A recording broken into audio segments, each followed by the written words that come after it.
जय श्री कृष्णा मित्रों, आज आपके साथ मैं 14th अध्याय का टेक्स्ट 5 शेयर करना चाहूँगा। Material nature consist of 3 modes, goodness, passion and ignorance. When the eternal living entity comes in contact with nature, O mighty armed Arjun, he becomes conditioned by these modes. भौतिक प्रकृति 3 गुणों से युक्त है। ये है सतो, रजो तथा तमोगुण।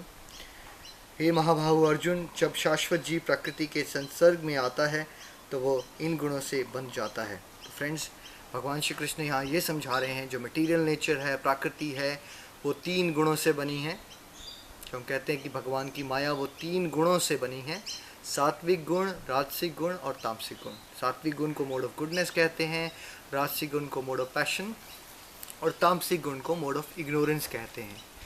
जब इटर्नल लिविंग एंटिटी मतलब सनातन जो जीवात्मा है, हम लोग जब हम प्रकृति में आते हैं मतलब इस शरीर धारण करते हैं तो हम इन तीनों रस्सियों में जकड़ लिए जाते हैं और कठपुतली की तरह फिर नचाए जाते हैं।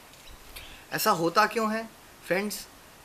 माया में प्रकृति के तीनों गुणों के अधीन उसको किया जाता है जो भगवान की शरणागति एक्सेप्ट नहीं कर रहा है। कई बार मेरे से डिवोटी से पूछते हैं कि ऐसा क्यों हुआ? क्योंकि हम जीवात्मा है और हमारे अंदर एक स्वतंत्र इच्छा दे रखी है भगवान ने। तो जब हम उस इच्छा शक्ति का दुरुपयोग करते हैं और हम खुद बॉस बनना चाहते हैं, खुद भगवान बनना चाहते हैं, तो भगवान पहले तो हमें समझाते हैं कि भाई तुम भगवान नहीं हो, तुम मेरे सेवक हो। लेकिन हम रोबोट नहीं हैं, तो इसलिए हमारे अंदर भी एक फ्री विल है। तो फ्री विल का दुरुपयोग करके हम कहते हैं नहीं नहीं नहीं, हमें भगवान बनना है, हमें बॉस बनना है, हमें कंट्रोल करनी है सब चीज़ें। तो जैसे एक बच्चा अगर माँ से ज़िद करना शुरू कर दे कि वो देखो चंद्रमा, वही खिलौना मुझे चाहिए, माँ उसको समझाती है कि भैया वो चंद्रमा है, वो खिलौना नहीं है।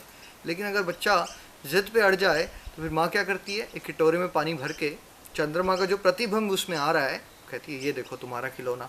तो वैसे ही भगवान ने कहा भाई अगर तुम्हें ऐसा ही लगता है कि तुम्हें खुद अपने हिसाब से ज़िंदगी जीनी है, तुम्हें बॉस बनना है, तो फिर तुम्हें मैं मटेरियल वर्ल्ड में भेज देता हूँ जहाँ तुम्हें प्रकृति के 3 गुणों के अधीन रहना पड़ेगा। क्योंकि जो हमारी स्वाभाविक स्थिति है, हम हैं सर्वेंट, हम दास हैं। तो जब हम भगवान की दासत्व को स्वीकार नहीं करते तो हमें माया का दासत्व स्वीकार करना पड़ जाता है।